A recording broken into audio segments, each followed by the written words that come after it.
네, 한밤의 비상계엄 선포와 해제 이후 전국이 그야말로 요동치고 있습니다. 네, 계엄 선포와 해제 이후 긴 침묵을 이어온 윤석열 대통령이 잠시 뒤 대국민 담화에 나설 예정인데요. 시시각각 변하는 상황 짚어보겠습니다. 김기흥 전 대통령실 부대변인, 조대현 전 국무총리실 민정실장과 함께합니다. 어서 오세요. 안녕하세요. 10시로 예정이 돼 있는데 윤 대통령 이번 대국민 담화를 통해서 어떤 이야기들이 좀 나올까요? 아무래도 이제 한밤에 그 예. 상황에 대해서 계엄 선언에 대해서 많은 국민들이 좀 납득하기 힘들다. 많은 불안과 두려움을 느끼지 않았습니까? 그거에 대해서 대통령이 우선 본인의 어떤 의도와 상관없이 본인의 어떤 유감 표명, 어떤 그런 부분을 해야 될 거라고 봅니다. 그리고 유감 표명을 하면서 일정 부분 이게 뭐 법적, 정치적 뭐 책임 부분에 대해서 뭐 법적인 책임을 떠나서 도의적으로 국정에 어떻게 보면 운영하는 총책임자로서의 어떤 책임, 정치적 도의 그런 부분에 대해서 사과와 함께 그런 부분을 좀 언급해야 된다고 보고 있고요. 무엇보다도 이런 일련의 상황에 대해서 계엄 전과 후에 대해서 많은 혼란이 있지 않습니까? 뭐 지금 탄핵 얘기도 있기 때문에 그런 저간의 설명을 해야겠죠. 예. 그리고 마지막에 봤을 때 유감이라는 부분은 단순히 어떤 감정에 대한 얘기에서 끝나면 그거는 문제가 있다고 봅니다. 결국 후속 조치를 얘기를 해야 됩니다. 예. 이 불안한 상황에 대해서 지금 야당에서 그리고 일부 여당에서도 제2의 어떤 계엄령 이 부분에 대해서 우려를 표명하고 있지 않습니까? 그렇다면 단호하게 그런 내가 할 의도도 없고 할 수도 없다. 그런 부분에서 명시적으로 얘기를 하고요. 그다음에 야당에서 말하고 있는 탄핵에 대한 입장 그리고 예. 나아가서 그 탄핵을 받아들일 수 없다면 결국은 뭐 임기 단축 개헌이나 여러 가지 방안들이 있지 않습니까? 예. 여당 내에서도 불거지고 있는 어떤 제안에 대해서 그 부분까지 나올지 예. 아니면 앞부분만 있을지는 좀 봐야 되겠지만 제 개인적으로는 탄핵을 막기 위해서는 또 후반부에 대한 얘기도 좀 나와야 되지 않을까 예. 그런 생각을 해봅니다. 저희 앞서 대통령실 취재기자 얘기한 것처럼 일단은 사과가 주된 내용일 걸로 보이는데 사과를 한다면 어느 정도 수위에서 어떤 정도의 발언을 하겠습니까? 이 사과가 의미가 있기 위해서는 결론부터 말씀드리면은 대통령께서 본인의 거취를 결정하는 그런 정도의 수준이 아니면은 그 사과를 과연 국민들이 받아들이겠나? 이 야당인 민주당이 문제가 아니라 지금 국민들의 절대 다수가 이 상황이 종료되기를 원하고 있지 않습니까? 그렇다고 본다면은 당연히 지금까지 빚어진 그 12월 3일 야심한 밤에 그 비상계엄 조치를 발표한 이후부터 그 다음에 6시간 후에 6시간 정도 만에 이제 계엄이 종료가 됐죠. 그리고 그 계엄을 종료할 때 그 종료하겠다라는 발표한 이후에 대통령께서 공식적으로 우리 언론이나 국민을 향해서 얘기한 게 전혀 없습니다. 그리고 이제 오늘 나와서 이제 발표를 하신다는 건데 그렇다면은 사과는 당연한 거고요. 그리고 진상을 소상히 설명하고 그리고 본인의 거취를 결정하고 수사 받으셔야죠. 예. 근데 지금 거치라고 한다면은 뭐 여러 가지 이야기 나오지 않습니까? 하야 혹은 임기 단축 개헌 혹은 이선으로 물러나고 비상 거국 내각을 구성하라 이런 요청들이 있는데 어느 정도의 좀 거취 표명이 있을 거라고 보십니까? 국민적 시각에서 본다면은 국민적 시각에서 보는 바람은 당연히 이선 후퇴나 뭐 거국 내각이나 이런 일종의 편법이라고 저희들은 봅니다. 대통령에게 지금 이 비상대권을 행사할 수 있는 비상계엄령을 행사할 수 있는 권한을 주어놓은 것 자체가 지금 국민들한테 엄청난 불안이거든요. 그렇다면은 퇴진하시는 게 옳다. 자진 하야 정도로 보시는 거예요? 당연하죠. 김기현 부대변인 어떠십니까? 사실 저희가 이제 탄핵이라는 거는 유일한 답은 아닙니다. 지금의 어떤 국정의 난맥과 계엄 이후에 어떤 대통령의 어떤 책임론 부각됐을 때 여러 가지 어떤 계획, 시나리오가 있는 거죠.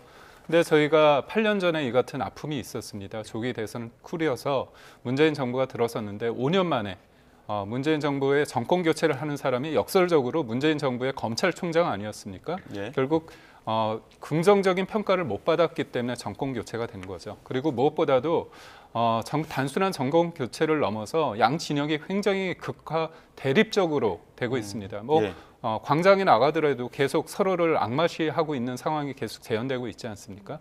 그렇다면 이 같은 상황이 탄핵이란 게 유일한 답이라고 했을 때 누구보다도 탄핵에 앞장섰던 권성동 의원 같은 경우는 그때 법사위원장으로 탄핵 소추 그 주장하고 실제로 그런 실무적인 행동을 했던 분 아닙니까? 그렇지만 그때 이후에 탄핵이라는 결정 이후에 만들어진 대한민국이 과연 우리가 생각했던 대한민국인가에 대한 어떤 물음표가 지금 여전한 거거든요. 그렇기 때문에 대통령이 이번 기회에 임기 단축 개헌이나 아니면 거국 내각을 통해서 이선으로 후퇴하면서 질서 있는 어떤 퇴진이나 아니면 여야가 대승적 결단을 통해서 한 사람의 리더십이 아니라 우리가 보면 이제 87년 이후에 제왕적 대통령제에 대해서 많은 어떤 한계점에 봉착하지 않았습니까?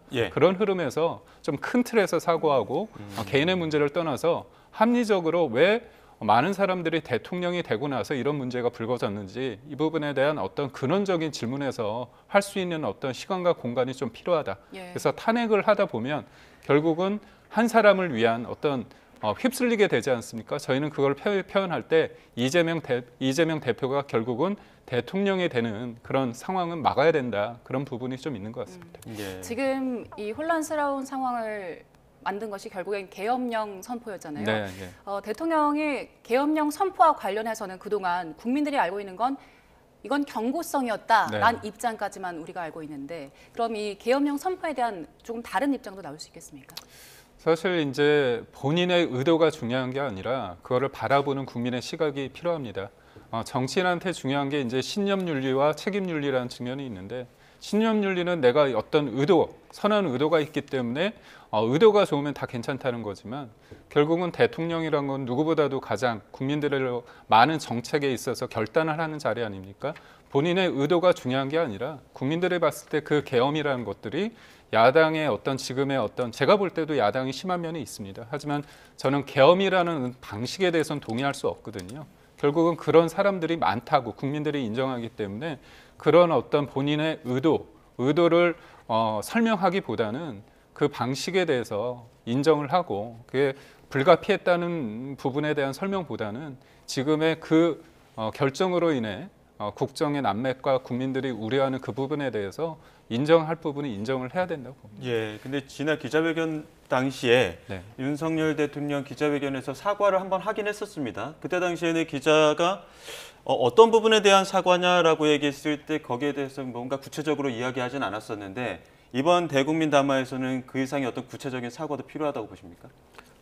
당연하죠. 지금 12월 3일 이후에 아마 밤잠을 설치고 지금 얼마나 많은 국민들이 불안에 떨고 있고 현재도 그렇습니다. 결코 그 불안감이 낮춰졌다 이렇게 생각하지 않습니다. 그리고 경제 상황을 보십시오. 지금 주가가 폭락을 하고 환율이 너를 뛰고 있지 않습니까?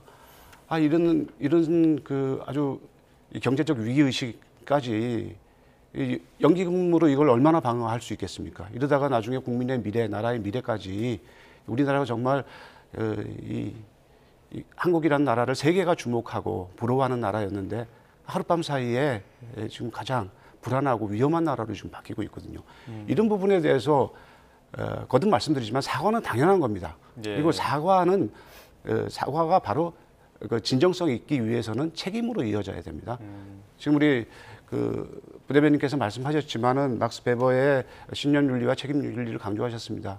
이 중에서 우리가 반드시 잊지 말아야 될 것은 권력자는 강력한 공권력이라는 것을 가지고 있기 때문에 균형 감각이 있어야 됩니다. 균형 감각을 완전히 상실했습니다. 굉장히 저는 개인적으로 그런 표현들은 적절하지 않다고는 생각을 하지만 윤석열 대통령의 어떤 퍼스널리티, 인성적인 측면까지도 지금 많은 문제가 되고 있을 정도로 국민들은 불안에 떨고 있단 말입니다. 그렇다고 본다면은 사과, 그 이면은 사과의 동전의 양면과 같은 건데 사과의 이면은 바로 본인의 거취 결정이다. 그것도 탄핵이라는, 저도 탄핵 반대합니다.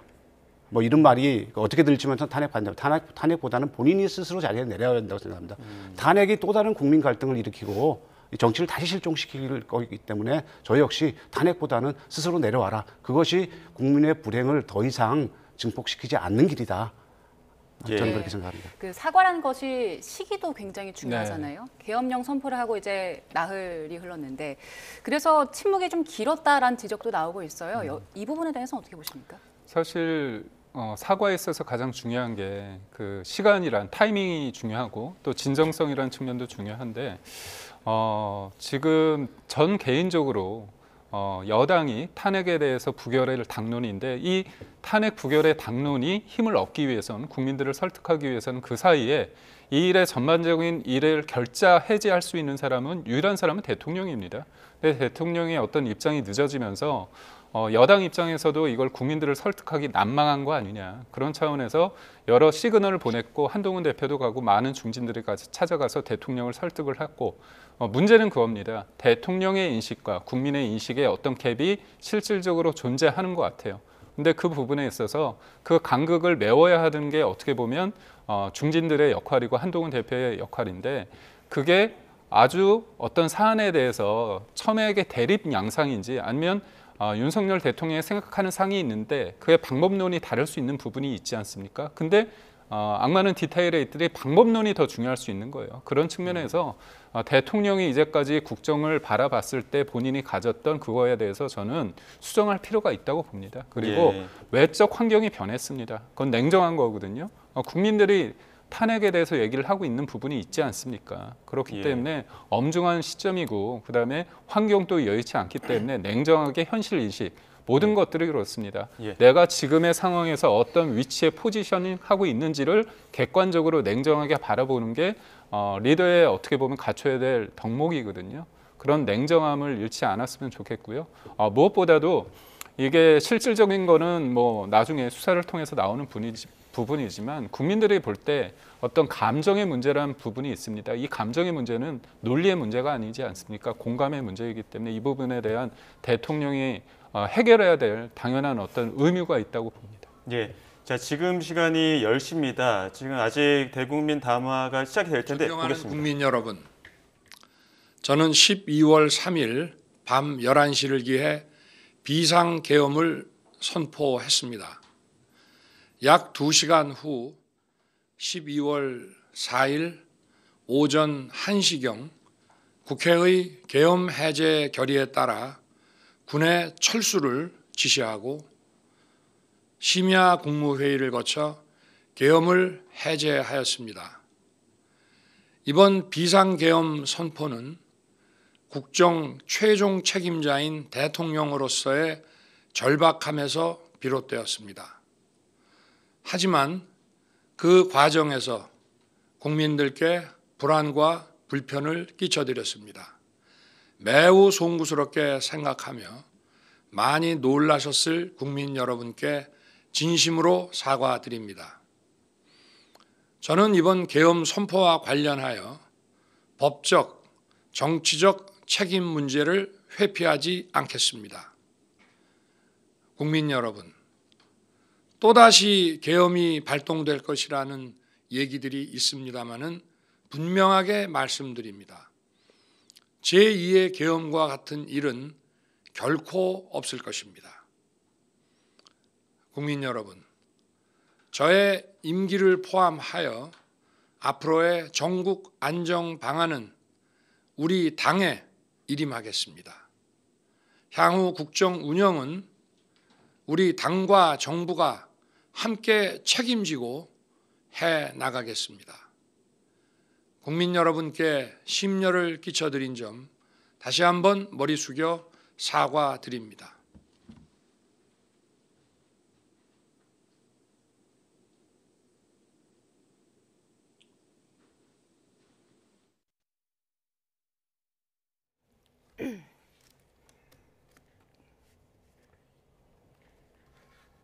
네, 지금 현장 화면을 다시 한번 보여드리고 있는데요. 현장 화면 보여드리면서 잠시 그 다른 화면들이 좀 나갔습니다. 이 화면이 좀 고르지 못했던 부분에 대해서는 시청자 여러분께 양해 말씀드리도록 하겠습니다. 자, 이야기 나눠가도록 하겠습니다. 애초에 뭐 어쨌든 거취 표명에 대해서도 이야기를 해야 된다 이런 이야기도 있었지만 임기를 포함해서 전국 안정 방안을 당에 일임하겠다. 그럼 결국 당의 어떤 선택을 좀 존중하겠다, 따르겠다 맞습니다. 이렇게 좀 판단이 되는 거 아닙니까? 제가 볼 때는 앞서 이제 기자 연결을 통해서는 대통령의 사과 정도로 그칠 가능성이 있다고 말씀을 하셨는데 제가 볼 때는 여기에서 보면 저의 임기를 포함해서 전국 안정 반영에 대해서 이 당의 일임을 하겠다고 하지 않았습니까? 그렇다면 임기 단축을 포함해서 여러 가지에 대해서 당이 예. 논의를 해서 본인과 상의를 하면 그거에 따르겠다는 거 아닙니까? 예. 제가 볼 때는 임기 단축 개헌 포함해서 여러 가지 거국 내각도 있을 수 있고요. 그런 여러 가지 시나리오를 다 열어놓았다. 그러니까 결국은 대통령이 단순히 사과에 그치지 않고 내가 이 자리에 연연하는 게 아니라 국민 뜻, 결국은 여당도 국민의 뜻을 같이 할 수밖에 없지 않습니까? 지금의 상한 엄중한 상황에 대한 어떤 국민들의 바람, 그런 바람의 열망을 담아서 대통령한테 전달을 했고요. 저는 대통령이 이렇게 얘기를 해서 대통령이 굳이, 그러니까 예를 들어서 뭐 임기 단축 개헌을 하겠다. 이거는 어떻게 보면 본인의 어떻게 보면 생각이잖아요. 근데 다양한 생각이 있을 수 있는데 그것을 딱 하나 포함해서 얘기한다는 것보다는 네. 모든 가능성을 열어놓은 상황에서 저는 사실상의 이선 후퇴까지도 고민하고 있다. 그렇게 적극적으로 해석할 수도 있다고 봅니다. 예, 조금 전에 있었던 윤석열 대통령의 대국민 담화 내용을 저희가 다시 한번 듣고 오겠습니다. 연결해 보겠습니다. 존경하는 국민 여러분, 저는 12월 3일 밤 11시를 기해 비상계엄을 선포했습니다.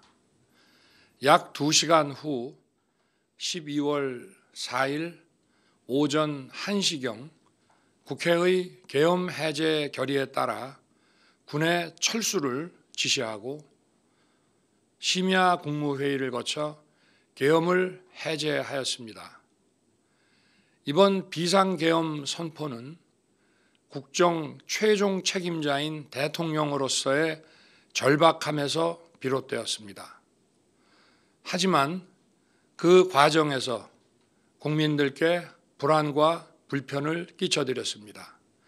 매우 송구스럽게 생각하며 많이 놀라셨을 국민 여러분께 진심으로 사과드립니다.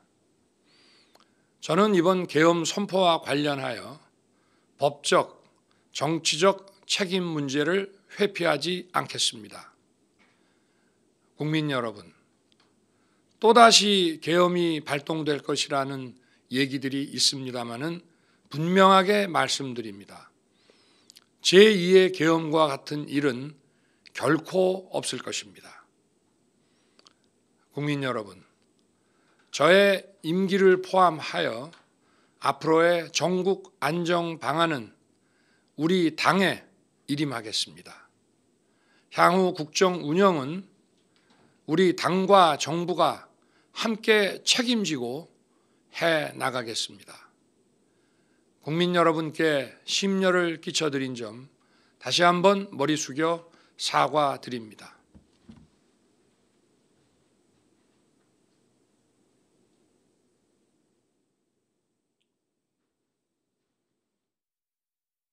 네, 실장님께서는 지금 대통령의 담화 들으시면서 우리 국민들은 이 사과를 어떻게 받아들였을 거라고 보십니까? 저희도 이제 방송을 좀 진행을 하면서 이 상황을 접하기 때문에 이제 꼼꼼하고 면밀한 분석은 하기 어렵고요. 일감에 의해서 말씀드릴 수밖에 없다 이런 말씀을 좀 드리고요. 국민들은 전혀 받아들이기 힘들다 저는 이렇게 생각을 합니다. 왜냐하면 얼핏 보기에는 그 대통령의 태도가 과거에 비해서 좀 더 차분해졌고 뭐 이렇게 보일 수도 있습니다. 그러나 내용을 보시죠. 오늘 사과와 향후에 이제 대책에 관한 얘기를 정리할 수 있을 것 같은데 사과에서 지금 보면은 절박함에서 비롯되었다. 그리고 그 과정에서 불안과 불편을 줘서 죄송하다. 이렇게 얘기를 했어요. 우선 해야 될 것은 제가 잘못 판단했습니다라는 얘기를 먼저 해야죠. 오판이었습니다. 상황을 잘못 봤고 그래서 그런 행동을 한 것 자체가 잘못입니다. 이 행동을 하는 과정에서 불편을 끼쳐드렸기 때문에 또 불안감을 줬기 때문에 잘못이 아니라 우선은 이렇게 행동한 것 자체가 잘못되었던 것입니다. 라고 하고 시작을 했어야 이 사과의 진실성이 조금이라도 국민들한테 설득이 될 거라고 생각을 합니다. 근데 본인의 변명부터 시작하지 않았습니까? 이 절박함에서 비롯됐던 말은 처음에 계엄을 선포할 때 했던 그 말들이랑 거의 비슷합니다. 생각이 변하지 않았다라고 저는 생각을 합니다. 다만 이 여당에서 강력하게 요구하기 때문에 수습을 요구하기 때문에 어쩔 수 없이 나와서 이렇게 하지 않았다는 의심을 떨쳐버릴 수가 없고요. 두 번째로 이 이후에 법적 정치적 책임을 지겠다 그러는데 지금 대통령이 있으면서 어떻게 법적 정치적 책임을 지겠다는 겁니까? 이 책임을 지기 위해서는 바로 거취를 표명을 해야 되는 거죠. 이건 아까 말한 것처럼 이선 후퇴한다? 그건 언제든지 다시 일선으로 돌아올 수 있다는 얘기이기 때문에 이선 후퇴라든가 이런 방식으로 거국 내각을 구성한다는 이런 방식으로는 해결이 안 됩니다. 왜? 국민들은 다시 이 본인이 얘기한 2차 계엄이라든가 다시 불안한 사태를 윤석열 대통령이 만들 수 있다라는 이런 불안감을 가지고 있기 때문에 이 불안감을 해소하는데 우선은 중점을 줘야 되겠죠. 그렇다면은 거취가 먼저 결정돼야 되고 그런 거취를 결정한 상태가 돼야 법적 정치적 책임도 질 수 있는 상태가 아니겠습니까? 대통령이 있는 상태에서 어떠한 법적 정치적 책임을 질 수 있다는 얘기죠. 이제 그 다음에 당에다 일임하겠다 그랬어요. 네. 굉장히 무책임한 행동입니다. 지금 이것 때문에 사실 우리 그 부대변인도 계시지만은 국민의힘도 그 안에서 굉장히 큰 내용을 앓고 있어요. 이걸 던져놓으면은 또 다른 내용을 던져주는 겁니다. 과연 이것이 국민들이, 그러니까 국민의힘 내에서도 국민의 시선으로 뭔가 판단해야 된다는 절박감이 저는 있다고 생각을 합니다. 예. 그런 그 국민의힘의 구성원들이 봤을 때 과연 이 제안을 국민의 시선을 봤을 때 받아들일 수 있을 것인가? 너희들끼리 한번 싸워봐라는 얘기도 저는밖에 안 들립니다. 굉장히 점잖게 말씀은 하셨지만 그렇기 때문에 이 문제는 또 다른 분란을 야기할 수 있고 국민의 힘은 어떤 반응을 할지 모르지만 적어도 민주당이나 특히 우리 국민들은 결코 받아들일 수 없는 그런 수준이라고 생각합니다. 국민 불안 때문에라도 지금 윤석열 대통령 대국민 담화에서 2차 계엄은 결코 없을 것이다 이렇게 강조하기도 했었는데 어제 국민의힘 심야 의총까지 열었었고 오늘 아침에도 의총 이어간다는 거 아닙니까? 아마 네. 대국민 담화 봤을 텐데 네. 당의 중로는 뭡니까? 뭐 이선 혹은 임기 단축 여러 가지 의견들 중에 좀 중로는 모은 게 있습니까? 지금 제가 중론이라고 딱 하나를 말씀드리긴 좀 어려울 것 같습니다. 근데 예. 무엇보다도 이제 저는 대통령 담화를 보면서 국민들이 보실 때 뭐 만족스럽겠다 그런 거에 대한 평가는 제가 참 어려울 것 같아요. 예. 그게 뭐냐면 제가 국민들의 마음을 제가 대표해서 말할 수는 없기 때문에요. 근데 이제 다만 제가 드리고 싶은 말씀은 대통령이 법적 책임, 정치적 책임을 회피하지 않겠다. 이 부분이 되게 중요합니다. 정치적인 책임은 지금 얘기를 한 거죠. 어떻게 보면 내가 저의 임기를 포함해서 나의 임기를 포함해서 전국의 어떤 안정 방안을 당에 일임하겠다.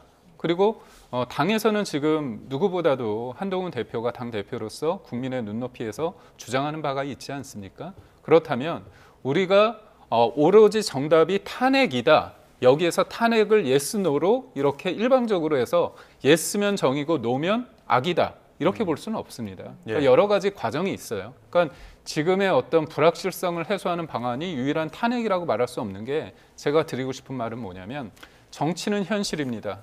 정치는 현실입니다. 박근혜 전 대통령의 어떤 탄핵에 대해서 그때 많은 분들이 동의하셨고 헌재 결정이 나왔습니다. 헌재 판단은 전 존중합니다. 하지만 그때 박근혜 전 대통령의 탄핵이 그 문제를 해결하는 유일한 방법이었는가에 대해서 지금의 사람들은 많은 여러 가지 생각을 하고 있습니다.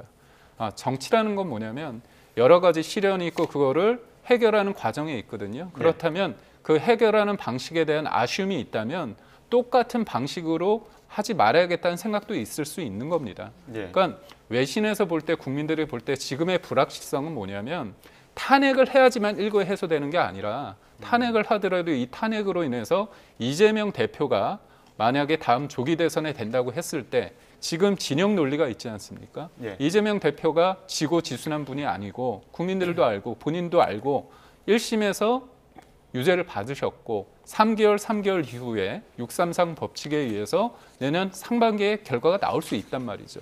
그렇다면 그걸 가지고 소위 말해서 보수 진영과 중도에 있는 사람들이 그거를 그냥 받아들이겠습니까? 사법적인 절차에 대해서 그분이 무죄라고 저는 본다면 차라리 저는 이재명 대표가 난 무죄니까 여유 있게 봐라. 왜냐? 내가 유죄가 있는데도 불구하고 조기 대선으로 해서 내가 대통령이 됐을 때 반대에 있는 사람들이 그걸 받아들일까요? 아닙니다. 거리로 나갈 겁니다. 그게 과연 불확실성의 해소가 되는 게 탄핵이냐? 그게 아니라는 거죠. 결국은 이거는 진영 논리를 떠나서 이번 기회에 이 문제를 차분하게 급할수록 돌아가란 말이 있지 않습니까? 그런 관점에서 되는 거고 또 하나는 뭐냐면 대통령이 얘기했습니다.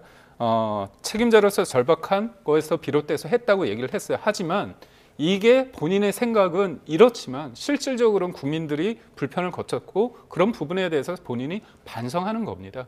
단순한 유감 표명이 아니라 다음에 어떻게 내가 하겠다는 것까지 나왔기 때문에 물론 국민들이 볼 때는 부족하지만 지금의 탄핵을 막기 위해서 탄핵을 부결시키기 위해서 국민들이 바라보는 탄핵이 유일한 답이라고 생각하지 않는 분들도 많지 않습니까? 그렇다면 이 부분에 있어서 탄핵이냐 아니냐 했을 때 국민의힘 의원들 그리고 국민들이 바라볼 때 이건 무조건 탄핵이어야 된다 이렇게까지 하는 데 있어서는 오늘 대통령의 담화가 일정 부분 그거에 대한 어떤 뭐랄까요 반대라고 해야 될까요?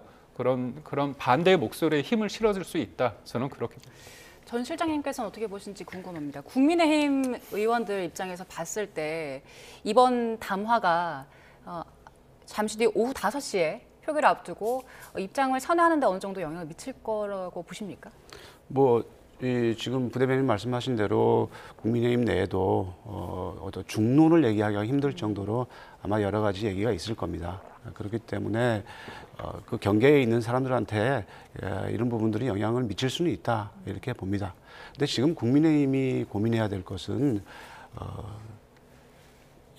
이런 상황이 다시 그러니까 박근혜 탄핵에 대한 트라우마가 작용하는 것 같아요. 다들 아다시피 그랬을 때 다시 국민의힘이 괴멸한다, 보수가 괴멸한다 이런 얘기를 하는데 국민의힘의 전신에 있는 정당들이 여러 가지 어려운 상황들을 거의 그러니까 당이 문을 닫을 정도 상황까지 갔던 기억들이 많이 있습니다.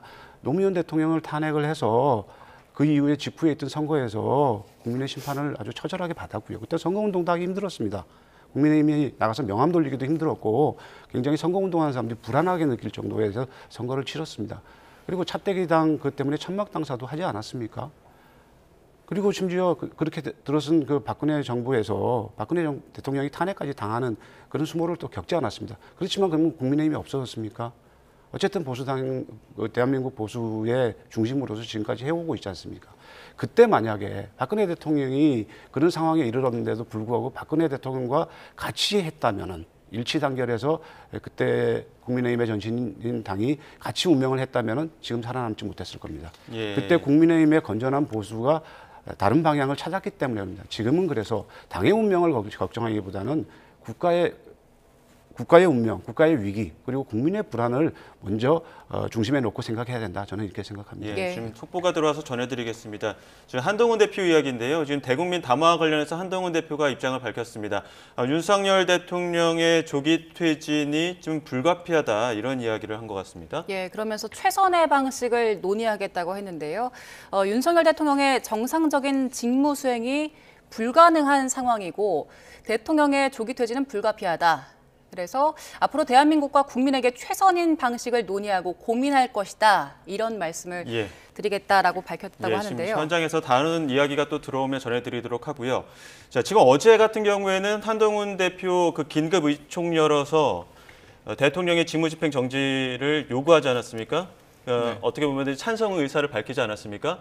그런데 윤 대통령과의 한 11시쯤 면담 이후에 상황이 뒤집힐 만한 이야기는 듣지 못했다. 또 이렇게 얘기를 했거든요. 오늘의 대국민 담화도 상황을 다시 뒤집을 수 없는 수준이라고 생각하는 겁니까? 한동훈 대표? 저기에서 말하는 한동훈 대표가 말하는 조기 퇴진이라는 그 부분이 즉각적인 퇴진을 말하는 건지 아니면 일정 부분의 상황을 봤을 때 여러 가지 어떤 경우의 수, 시나리오를 플랜을 생각하면서 질서 있는 퇴진일지 그 부분에 대해서는 제가 좀 여기에서 가름말을 타긴 좀 어려울 것 같아요. 어제 직무집행 정지랑 지금 말한 조기 퇴진과는 조금 차이가 있는 것 그렇습니다. 같습니까? 직무 정지라는 표현을 했을 때 많은 사람들이 탄핵이라는 생각을 떠오르지 않았습니까? 근데 이제 본인 입으로 탄핵이라는 두 글자는 언급은 안 했습니다. 그렇지만 이제 주변 분들이 그런 생각을 했는데 그 이후에 친한계라고 불리는 사람들 중에 적지 않은 분들이 탄핵 부결이라는 생각을 갖는 분들도 꽤 있었거든요. 그래서 한동훈 대표도 그렇게 얘기했습니다. 탄핵 부결이라는 당론은 바꿀 수 없지만 본인의 어떤 생각은 바꾸긴 힘들다. 결국 직무 정지였는데 조속한 조기 퇴진 불가피라는 이 측면이 탄핵보다는 좀 더 시간의 여유를 준 것 같다는 생각이 들고 무엇보다도 대통령이 얘기한 게 임기를 포함해서 전국 안정 방안에 대해서 당에 이름하겠다고 하지 않았습니까?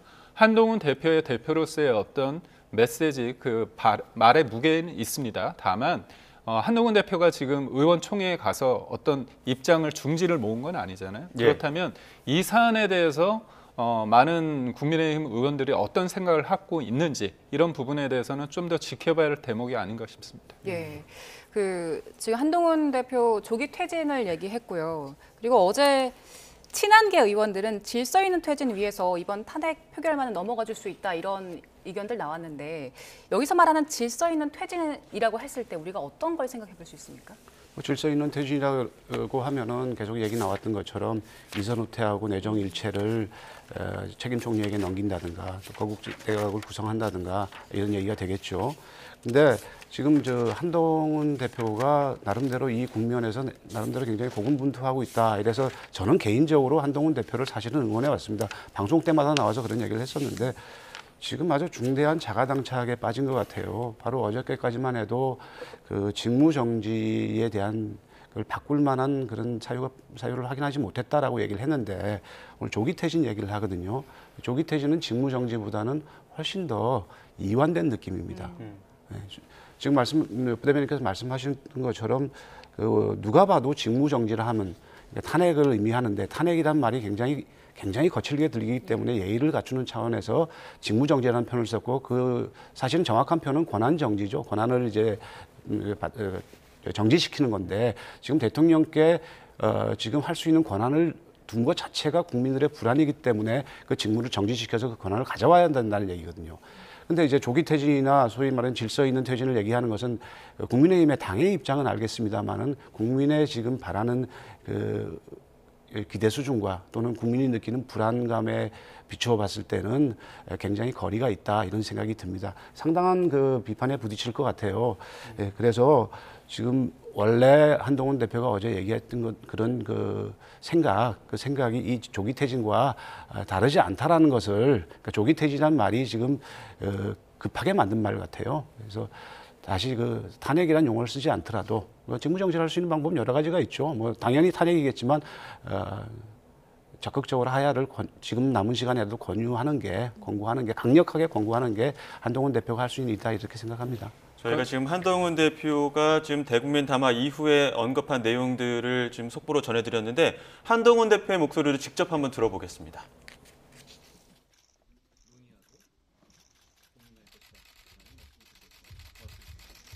이동하시겠습니다. 나중에 받겠습니다.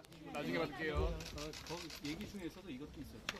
당과 정부가 책임을 지고 정부 운영을 하게 하겠다는 말씀도 있었는데 여기 그 부분도 제가 지금 말씀드린 것 비슷한데 제가 총리와 당이 민생 상황이라든가 중요 상황들을 긴밀히 논의해서 지금 워낙 긴박하게 들어오기도 했고 시간적인 여유가 없이 들어왔기 때문에 현장의 어떤 음질이 좀 고르지 못했습니다. 이 부분은 다시 한번 시청자 여러분께 양해 말씀드리고요.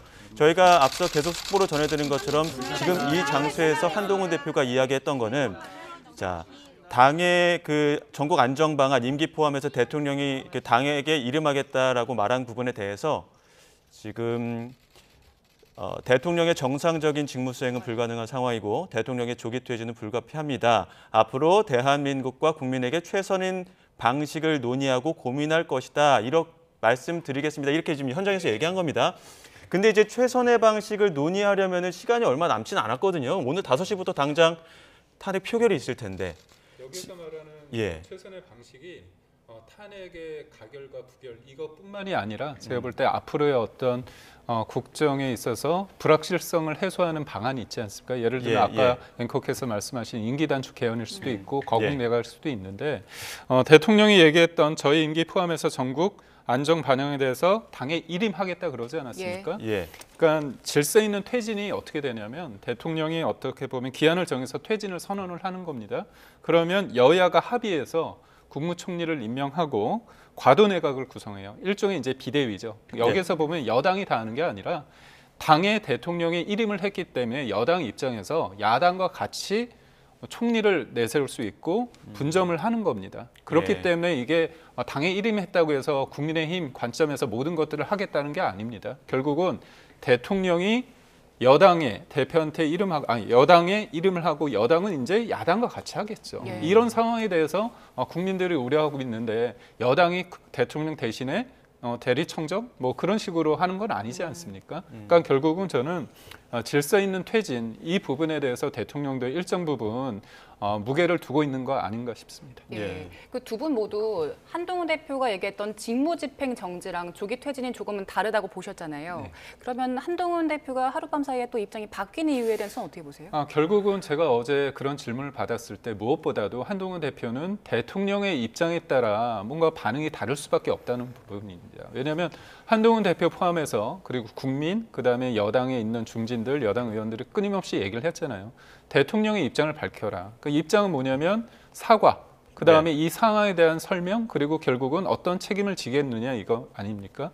근데 저는 대통령이 정치적 책임은 구체적으로 좀 얘기를 한 거예요. 어떻게 보면 이거에 대해서 운영에 대해서 사과를 했고 앞으로 어떻게 해야겠다 한 거고 법적인 책임은 물리적인 시간이 필요한 거 아닙니까? 근데 여기에 대해서 대통령이 법적 책임을 언급을 했다는 거예요. 그러니까 피하지 않겠다는 얘기를 했기 때문에 본인이 검사 아닙니까? 검사 출신 아닙니까? 그렇다면 그 부분에 대해서 본인이 일정 부분 보고 있다. 이걸 피하지 않겠다 얘기를 했습니다. 그래서 국민들이 보기에는 부족함이 있을 수 있습니다. 하지만 대통령이 할 수 있는 워딩 중에서 충분히 국민들이 기대하는 부분에 대해서는 요건은 일정 부분이 있다고 보고요. 대통령의 제가 이런 표현이 적절하지 않을 수 있지만 제가 대통령을 수행을 하지 않았습니까? 네. 선거 때부터 대통령의 어떤 지금의 이런 부분에 대해서 표정도 그렇고 여러 가지를 봤을 때 송구한 마음을 담아서 했고 인사를 할 때도 저번에도 90도 했는데 1초 인사다 그런 비판이 있지 않았습니까? 그러니까 대통령 입장에서는 진짜 미안한 마음을 갖고 했고 단순히 미안함에 그치는 게 아니라 어떤 본인의 어떤 거취에 대해서도 이름을 했다. 예. 그리고 무엇보다도 제2의 계엄령. 예. 사실 첫 번째 어떤 경고다 아닌 걸 다 떠나서 국민들이 그다음에 시민들이 다 막지 않았습니까? 예. 그리고 지금 어제 상황을 보면 군인들이 대통령이 그런 상황에 됐을 때 지시 받지 않는다고 하지 않았습니까? 그리고 제가 볼 때 그 모습이 저는 결코 아름답지 않았는데 야당에 있는 최고위원이 가니까 유튜브에 나와서 출연을 해서 거기에서 입장을 내지 않습니까? 그게 과연 맞는 자는 본질적인 것과 좀 비껴날 수 있지만 그 과정에 있어서 그 군인들이 과연 그렇게 하는 게 맞느냐? 예. 결국은 국회에 가서 여야가 있는 자리에서 하는 거는 괜찮지만 한 진영에 있는 어떤 유튜브에 나와서 하는 게 과연 맞을까? 그만큼 예. 어떻게 보면 대통령이 어떤 걸 지시했을 때 따를 수 없는 그런 상황이 현실입니다. 근데 예. 어떻게 제2계엄을 하겠습니까? 저는 어제 그 의장이 얘기를 하셨잖아요. 근데 자꾸 이런 부분에 대해서 언급을 하면 도리어 이런 불안감을 증폭시킬 수 있다.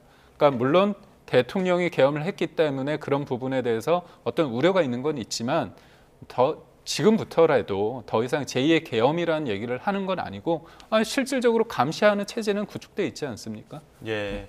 지금 오늘 가장 시급한 문제는 이제 5시로 예정된 그 탄핵안 표결 문제지 않겠습니까?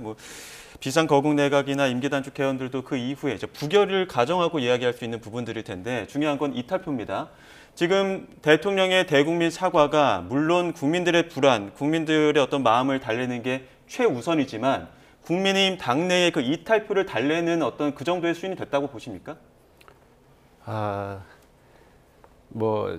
그 국민의힘 내의 그 의사 분포 자체를 제가 예단하기는 되게 어렵습니다. 예. 되게 어렵지만. 근데 공개적으로 그 가결을 찬성한 의원들도 있지 않습니까? 예. 근데 지금 아까 말씀하신 것처럼 이 사과에서부터 국회에 대한 사과도 없었고 그리고 이 마지막 결론이 국회 그리고 국민의힘에다 공을 넘겼단 말입니다. 과연 이런 상태가 이게 정말 해결에 대한 진정한 의지가 있는가 하는 생각이 드는데 결국 이것이 그러면 국민의힘 구성원들 또 국민의힘 의원들한테 어떠한 영향을 미칠까? 저는 국민의힘 의원들이 차분하게 이 상황을 본다면은 지금 국민의의원 전원이 이런 부분에 대해서 일치단결된 행동을 하면서 이것을 그대로 받아들이고 탄핵에 부결을 던진다 이런 결정을 할 거라고는 보지는 않고요. 아까 말씀드린 것처럼 어떤 의사분포를 확인해서라기보다는 국민의힘이 그 당명에 정말 걸맞게 국민의 눈높이에서 바라본다면은 충분히 아직은 가능성이 있다 이렇게 생각을 하고 오히려 이제 바람을 그렇게 얘기를 하고 싶어요. 그래서 이 상황을 국민들은 지금 불안해하고 있는 게 여전히 다른 문제가 아닙니다. 아까 말씀드린 것처럼 이 군을 또 공권력을 동원할 수 있는 권한이 여전히 대통령에게 있고 이선에 물러나든 질서 있는 퇴진을 하든 그런 것들은 언제든지 회수할 수 있는 권한이고요. 그런 상황을 지금 윤석열 대통령에 대해서는 신뢰가 이미 깨진 겁니다. 아주 참담했지 않습니까? 그 짧은 그 몇 시간 동안에 벌어진 일들을 국민들은 생중계를 통해서 다 지켜보고 있었어요. 이 상황이 전혀 비이성적임에도 불구하고 지금까지 오늘 이제 비로소 나와서 저런 말씀을 하시는데 국민들이 과연 저 오늘의 담화를 믿고 아 그래 기다려보자 이런 판단을 할지 모르겠습니다. 그렇다면은 국민의힘도 지역구의 각각의 지역구를 둔 국회의원들이 지금 굉장히 많이 지역 국민들한테 아마 압박도 받고 이 평소에 지지층 또 반대자를 다 떠나서 아마 굉장히 많은 압박을 받고 있을 겁니다.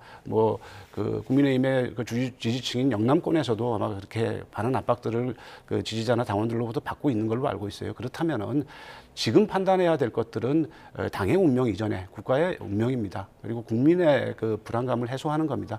그것이 아까도 말씀드린 것처럼 국민의힘이 다시 재기할 수 있고 살아날 수 있는 기회입니다. 선거는 아직 남아있기 때문에 당장 대선하고 너무 연결시키는 그런 트라우마에 대해서는 과감하게 벗어나는 게 다시 새롭게 할 수 있는 길이라고 생각합니다. 네. 예. 네, 이재명 대표가 조금 전 윤석열 대통령 대국민 담화와 관련해서 입장을 발표한다고 하는데요. 현장을 연결해 보겠습니다.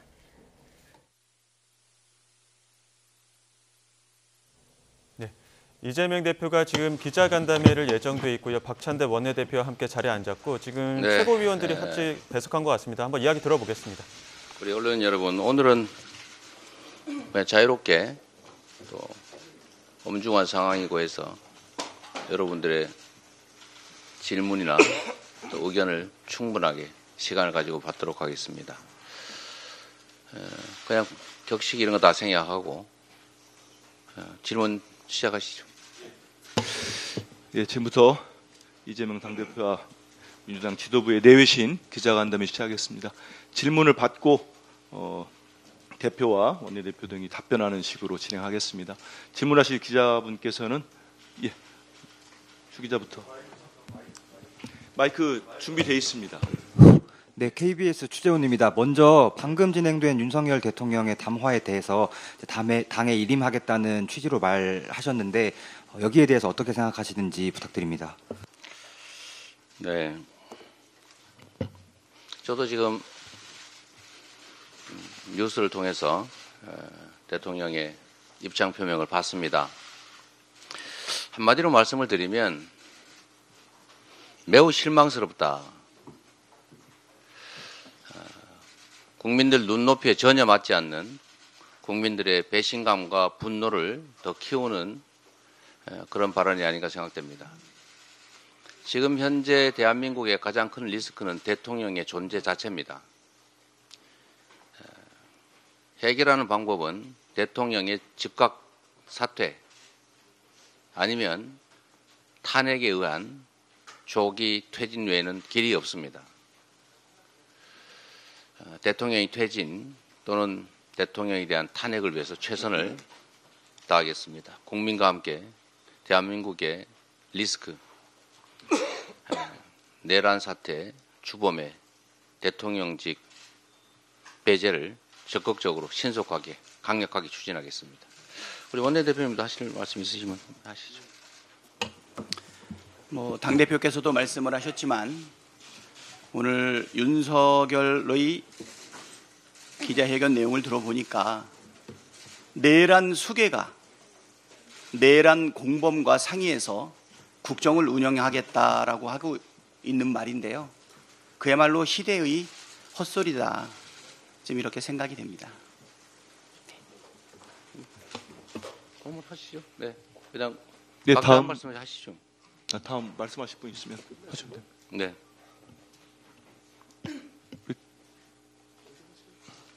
네, 자유롭게 하세요. 네, 시간 없으니까 편하게 간단하게 한 말씀 하시죠. 네, 그냥 오늘 굉장히 짧은 담화를 보면서 쉽게는 꼼수다. 또 한편에선 조산모사다. 그러니까 본인이 지금 죄를 짓고 피할 곳을 찾다 어디로 찾았냐면 우리 당이라는 표현을 썼습니다. 저희가 이제 한번 확인을 해봐야 되겠지만 박근혜 정부 때만 해도 박근혜 담화에서는 국회의 정치적 책임이나 법적 책임을 위임하겠다라는 표현을 썼던 것 같은데 국회도 아니고 우리 당이라는 표현을 쓴 거에 대해서 이거는 저는 그냥 추측컨대 국민의힘과 모종의 이야기를 나눈 것이 아닌가라는 생각밖에 들지는 않습니다. 한동훈 대표의 그 기자분들과 백부를 잠깐 봤는데 그 백부를 보니까 그 제 의심이 좀 더 확실해집니다. 이 상황에서도 기득권을 잃지 않겠다. 이 상황에서도 자기가 정치적으로 무엇인가 더 쥐고 정권을 더 유지해 보겠다라는 꼼수로밖에 느껴지지가 않습니다.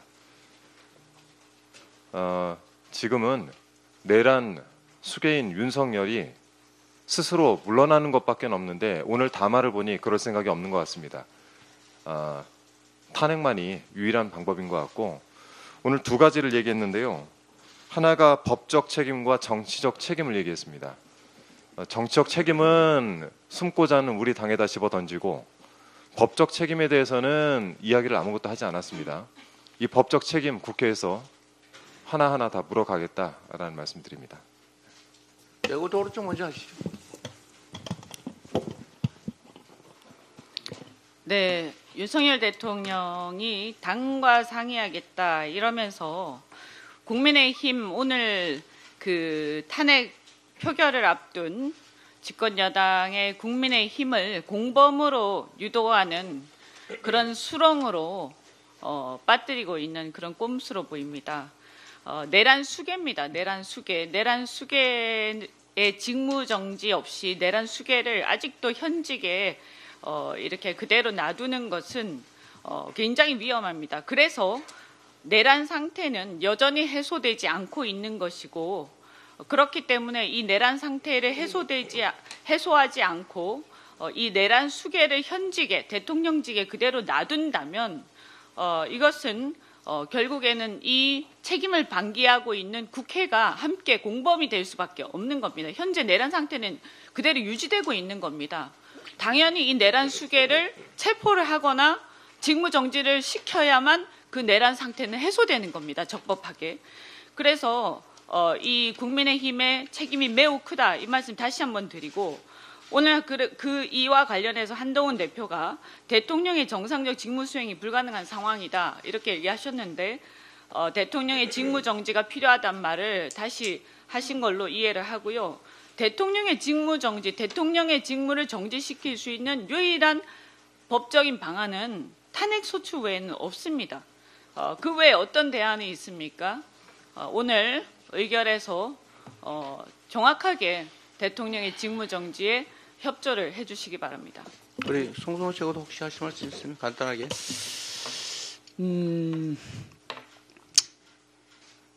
내란 수괴 윤석열 대통령이 정치적 책임과 법적 책임을 네, 이재명 대표와 민주당 최고위원들 조금 전 윤석열 대통령의 대국민 담화와 관련된 의견을 내놨는데요. 이재명 대표 매우 실망스럽다. 국민 눈높이에 맞지 않다. 국민들의 배신감과 분노를 키우는 발언이었다. 이렇게 얘기를 했고요. 조기 퇴진 외에는 길이 없다면서 탄핵을 위해서 최선을 다하겠다고 밝혔습니다. 예, 그리고 한준호 최고위원 같은 경우에도 한동훈 대표의 그 입장 발표, 그러니까 백브리핑을 보고 나니 이 상황에서도 정권을 잡겠다는 꼼수로 보인다 이렇게 비판하기도 했었는데요. 한동훈 대표의 목소리 직접 앞서 그 대국민 담화 이후의 입장을 들어보도록 하겠습니다. 대통령이 임기를 포함한 전국 안정 방안에 대해서 당에게 일임한다고 말했습니다.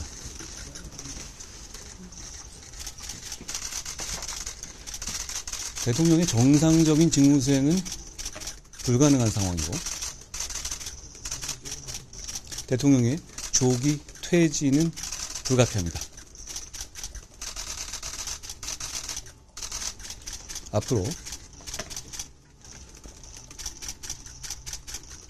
대한민국과 국민에게 최선인 방식을 논의하고 고민할 것이다 라는 말씀을 드리겠습니다. 고맙습니다.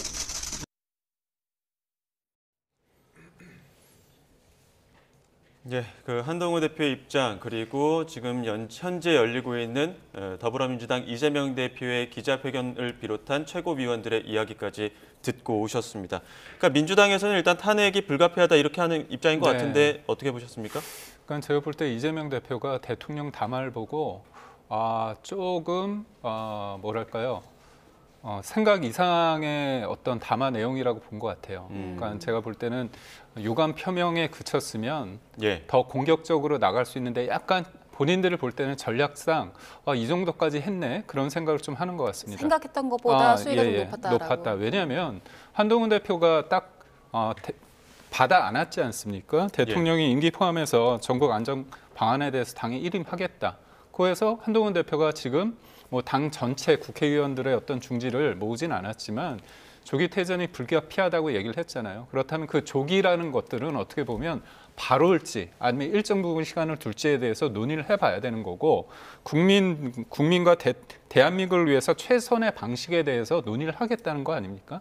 결국은 본인의 생각은 조기 퇴진인데 그게 탄핵의 길일지 아니면 질서 있는 퇴진일지 거국 내각 뭐 포함한 임기 단축의 개헌일지 여러 가지 이제 방안에 대해서 논의를 하겠다는 겁니다. 결국 어떤 이 문제를 푸는 데 있어야 어떤 주도권은 한동훈 대표가 갖게 된 거예요.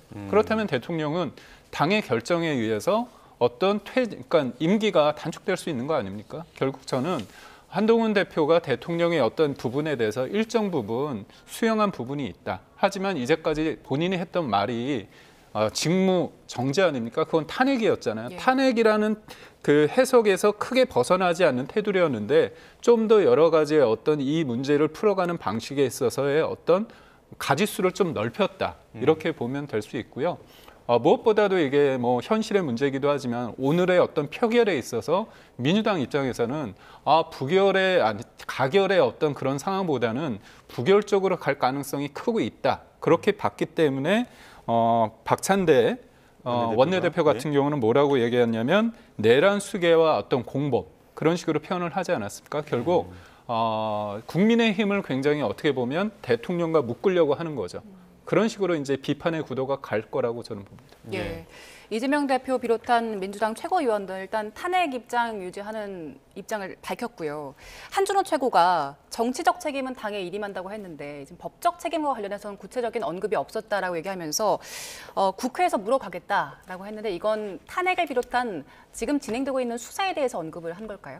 네, 이미 그 내란죄 부분에 대해서 고발을 했죠. 그래서 그것들은 지금 각각의 수사기관, 여러 수사기관에서 아주 동시에 진행이 되고 있기 때문에 이게 중복 수사의 우려도 있고 그런데 아마 상설특검도 진행을 하게 될 것 같고 그렇습니다. 그래서 당연히 지금 큰 두 축, 그러니까 탄핵이라는 축과 동시에 그 내란죄 소추라는 내란죄에 해당이 될 경우에는 그 현직임에도 불구하고 소추가 가능하지 않습니까? 그래서 이 두 축으로 진행이 될 거라고 보고요. 그건 당연히 그렇게 진행이 될 수밖에 없다. 그렇게 봅니다. 지금 조금 전에 저도 이제 그 한동훈 대표나 이재명 대표의 이제 코멘트를 봤지만은 지금 저는 그 부대변인 말씀하신 거하고 다르게 과거보다 좀 더 진지한 태도로 입장을 발표했다고 해서 진정성이 있다고 믿어지지는 전혀 않습니다. 그렇기 때문에 지금 모든 권한은 그대로 가지고 이 복잡한 공을 국민의힘과 국회에다 던졌지 않습니까? 아까 한준호 의원이 얘기한 것 같은데 이거를 국회가 아닌 우리 당에 이런 표현을 썼다는 말입니다. 나름 정치적인 고민을 하면서 수사를 한 게 아닌가라는 의심이 들 정도로 우선 국회에 대해서 사과하고 국회에서 진지하게 논의해달라 이렇게 얘기를 했어야죠. 그리고 그렇게 한다고 하더라도 국회에서 지금 받아들일 상황은 아니지만 이제 그런 측면이 하나가 있고요. 그래서 전혀 진정성이 보이지 않는다. 그래서 이재명 대표가 지금 이런 얘기를 한 것은 말하자면 태도가 바뀌었기 때문에 좀 당황했다 이런 것보다는 좀 어이가 없는 상황이다 이렇게 좀 보여지고요. 그 다음에 다시 한번 말씀드릴 수밖에 없는데 한동훈 대표가 정상적 직무 수행이 불가한데 조기 퇴진이 불가피하다. 이 말이 논리적으로 맞지가 않습니다. 정상적인 직무 수행이 불가피하면 대통령의 직무라는 것이 잠시라도 정상적으로 이루어지지 않을 때 국민 생활에 미치는 영향이 얼마나 큽니까? 더군다나 우리가 북한과 대치하고 있는 이런 엄중한 상황에서 그리고 다 보셨다시피 지금 뭐 이제 그 주말에 들어갔기 때문에 아니지만 주가가 폭락을 하고 환율이 널뛰고 있지 않습니까? 그리고 있는 유동성을 갖고 지금 겨우 막아내고 있는 상황이거든요. 이 상황이 며칠만 더 간다면 도대체 한국이라는 나라가 지금까지 쌓아온 이 많은 그 신뢰를 도대체 어떻게 다시 회복할 수 있겠습니까? 그렇게 본다면은 정상적 직무 수행이 불가하기 때문에 조기 퇴진이 불가피하다가 아니라 즉각 퇴진이 불가피하다. 즉각 권한을 정지시키고 즉각적으로 다른 체제를 가야 된다. 이렇게 얘기하는 게 옳다고 봅니다. 예, 김기현 부대변인께서 지금 이재명 대표를 비롯한 최고의 이야기를 듣고 나서 민주당에서는 좀 어느 정도 부결로 기울 것이라는 생각 때문에 지금 기자회견에서 여러 가지 이야기들을 했다 이렇게 좀 예측을 하셨는데 이 부분에 대해서는 동의하십니까? 저는 아까도 말씀드렸지만 제가 그 국민의힘 내에서의 그 의원들의 의사 분포에 대해서는 제가 자세히 짐작을 못 하겠습니다. 다만 건전한 보수가 갖고 있는 이제 국민에 대한 두려움 이런 것을 믿고 있기 때문에 사실 아까 한동훈 대표의 잠깐의 그 복도에서의 코멘트를 볼 때 한동훈 대표도 굉장히 좀 비장함은 느껴집니다. 그렇다면은 지금이라도 남은 시간 동안 아직 시간이 있습니다. 다시 한번 국민의 눈높이. 그 한동훈 대표가 국민의 눈높이를 얘기할 때 가장 그 국민들한테 설득력이 있어 보이거든요. 지금 그래서 그렇게 많은 인원이 필요한 것도 아니고 지금 국민의힘 의원들을 설득해야 된다고 봅니다. 예. 국민의 눈높이에 민감하게 반응한다는 말씀하셨는데 네. 지금 이제 5시 전까지 장외 집회, 국민들의 집회를 또 이어갈 거예요. 네. 그럼 그런 모습을 본 한동훈 대표가 또다시 입장을 조금 더 선회할 수 있을 가능성도 있다고 보세요? 저는 그런 가능성은 크진 않다고 봅니다. 왜냐하면 국민들의 어떤 불안과 불만 그런 부분을 다 알고 있죠. 그런 과정 속에서 여당 대표가 대통령에 대해서 직무정지라는 표현까지 썼고 조기 퇴진이라는 얘기를 했습니다. 다만 이제 이 부분에 있어서 탄핵이 과연 정답이다, 유일한 답이다 이 부분에 있어서는 근본적인 의문부호가 있을 수밖에 없고요. 그게 단순히 이재명 대표가 대통령이 되는 걸 막겠다는 게 아니라 사실 87년 민주화 어떤 투쟁 이후에 만들어진 직선제를 통해서 수많은 대통령들이 선출이 됐습니다. 근데 제가 굳이 언급하지 않아도 어떤 분들은 안타까운 죽음으로 생을 마감했고 적지 않은 분들이 탄핵됐다가 인용되기도 하고 또 기각되기도 하고 그다음에 또 대통령의 주변 인물들 가족을 포함해가지고 뭐 끌려가기도 하고 그러지 않았습니까? 그렇다면 왜 대통령이 된 다음에 이런 식의 어떤 비극이 되풀이 될까? 우리가 아는 그 대한민국의 위상은 대단하거든요. 그렇다면 대통령의 어떤 이 마지막이 아름답지 못한 이 부분에 대해서 생각을 해봐야 돼요. 그리고 이 개헌이라는 게 보면 실질적으로 한쪽이 일방적으로 이길 수 있는 상황에서는 잘 안 됩니다. 왜냐하면 내가 대권을 먹을 수 있는데 그렇기 때문에 이런 어떻게 보면 역설적으로 굉장히 위기라는 상황에서 이 위기를 타파할 때 미봉책이 아니라 근본적인 어떤 질문을 통해서 뭔가 새로운 어떤 개헌을 통해서 우리가 사실 그렇습니다. 저도 뭐 국민의힘 당협위원장으로서 항상 보면 상대를 비판하고 뭔가 중재하고 그런 게 아니지 않습니까? 그러니까 의회 정치의 기본은 뭐냐면 법에 더해서 대화와 타협을 통해서 이루어지는 게 있어요. 그렇기 때문에 어떤 여백이라는 게 존재해야 됩니다. 그런데 수적 다수나 아니면 상대방을 악마하면서 정치의 공간이 설 자리가 없습니다. 고사됐죠. 말라졌습니다.